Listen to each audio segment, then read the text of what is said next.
দর্শক, জুলাই সনদ নিয়ে এত কিছু হলো, এক বছর ধরে এটা নিয়ে এত মিটিং, এত আয়োজন, এত প্রত্যাশার পারদ আকাশ স্পর্শ করলো পর্যন্ত, কিন্তু হঠাৎ করে কি এমন হলো যে বিএনপির জাদ্রেল নেতারা এখন এরকম মন্তব্য করছেন যে জুলাই সনদের প্রয়োজন নেই? হঠাৎ করে কোন পরিস্থিতি তৈরি হলো? হঠাৎ করে কেন তাদের মুখে এটা শোনা যাচ্ছে? তাহলে কি জুলাই সনদ নিয়ে যা কিছু আয়োজন, এই সব কিছু আয়োজন ছিল পুরোটাই ফাঁকি? একটু বোঝার চেষ্টা করব এই ভিডিওতে। আর কি কথা বলতে তাহলে বাকি থাকবেন পলিটিক্স টিভির নিয়মিত আয়োজনে।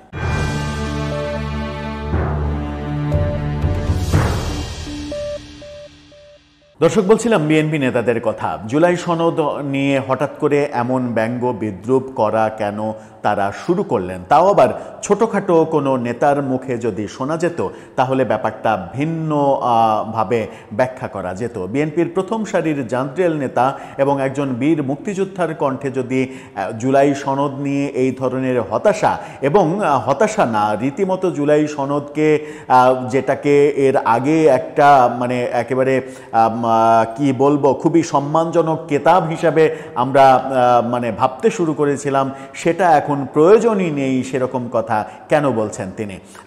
কালের কণ্ঠের শিরোনামটা দেখে নিন। মেজর হাফিজ, বিএনপি নেতা, বীর মুক্তিযোদ্ধা, তিনি বলছেন জুলাই সনদ দেশের জন্য প্রয়োজন নেই। কি এমন অদ্ভুত ব্যাপার ঘটলো হঠাৎ করে জুলাই সনদ দেশের জন্য প্রয়োজনই নেই? কি বলছেন তিনি, চলুন একটু শুনে দেখি। বিএনপির স্থায়ী কমিটির সদস্য অবসরপ্রাপ্ত মেজর হাফিজ উদ্দিন আহমেদ বলেছেন জুলাই সনদ দেশের জন্য প্রয়োজন নেই, কারো কারো প্রয়োজন হতে পারে।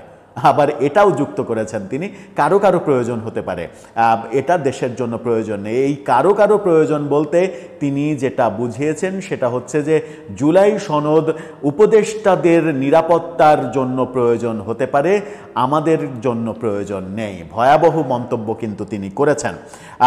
তিনি বলেছেন যে দেশের জন্য একটা নির্বাচন প্রয়োজন। 7 নভেম্বর জাতীয় বিপ্লব এবং সংহতি দিবসের আলোচনায় তিনি এই মন্তব্য করেছেন। ত্রয়োদশ জাতীয় সংসদের নির্বাচনের স্বার্থে অনিচ্ছা সত্ত্বেও অনেক কিছু বিএনপি মেনে নিয়েছে বলে জানিয়েছেন দলটির স্থায়ী কমিটির এই সদস্য।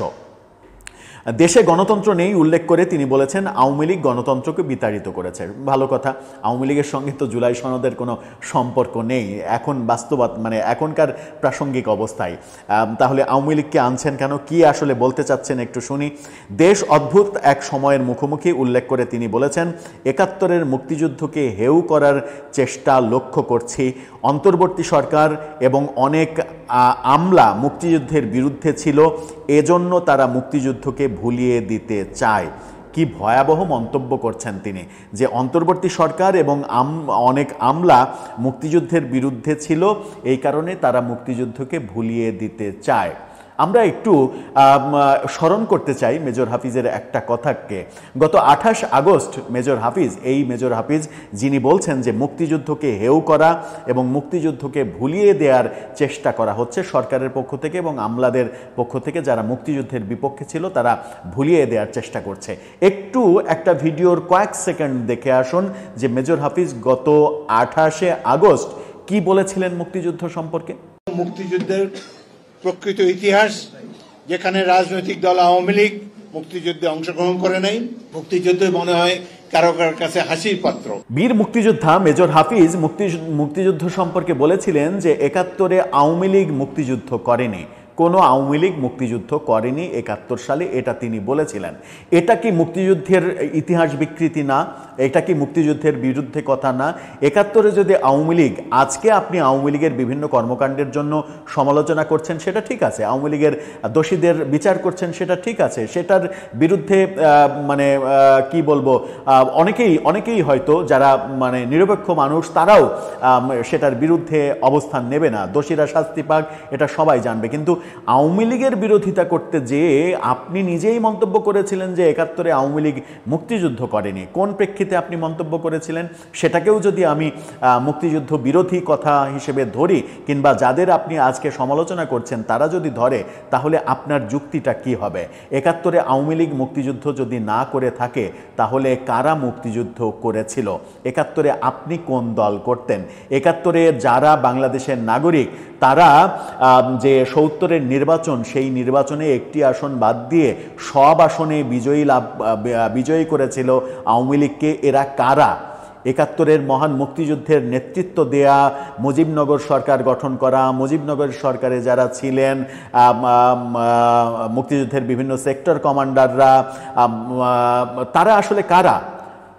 মেজর জিয়াউর রহমান যখন সেক্টর কমান্ডার হিসেবে দায়িত্ব পালন করেছেন, তিনি কি অন্য কোনো দল করতেন? আওয়ামী লীগ নাই করেন, ঠিক আছে, অন্য কোনো দল করতেন? তিনি বিএনপি যখন তৈরি করলেন, বিএনপি তৈরি করার আগে পর্যন্ত বাংলাদেশে আওয়ামী লীগ বাদ দিয়ে মানে জাসদের অস্তিত্ব ছিল, আর ছিল কি জামাতের অস্তিত্ব। তো জামাতের অস্তিত্ব আপনি কি মনে করতে চান যে, কিংবা বলতে চান যে মুক্তিযুদ্ধটা জামাত করেছে, কিংবা মুক্তিযুদ্ধটা জাসদের নেতৃত্বে হয়েছে? মুক্তিযুদ্ধ তো আওয়ামী লীগের নেতৃত্ব হয়েছে, এগুলো তো সর্বজন স্বীকৃত। কিন্তু সেই ব্যাপারটা আজকের প্রেক্ষাপটে আওয়ামী লীগ বিরোধিতার নামে যখন আপনি ৭১-এর ইতিহাসের প্রেক্ষাপটে ওই কথাটা বলবেন, সেটাও এক ধরনের মুক্তিযুদ্ধকে হেয় করা। যেটা তিনি বলছেন যে মুক্তিযুদ্ধকে হেয় করার চেষ্টা লক্ষ্য করা যাচ্ছে, সেটা আপনার মুখ দিয়েও খুবই মানে অনাকাঙ্ক্ষিত হলেও, খুবই কষ্টদায়ক হলেও সেই কথাটা আমরা শুনেছিলাম, মানে যেটা মানুষকে আহত করেছিল। সেই কথা থেকে আমার মনে হয় যে আপনাদেরও একটু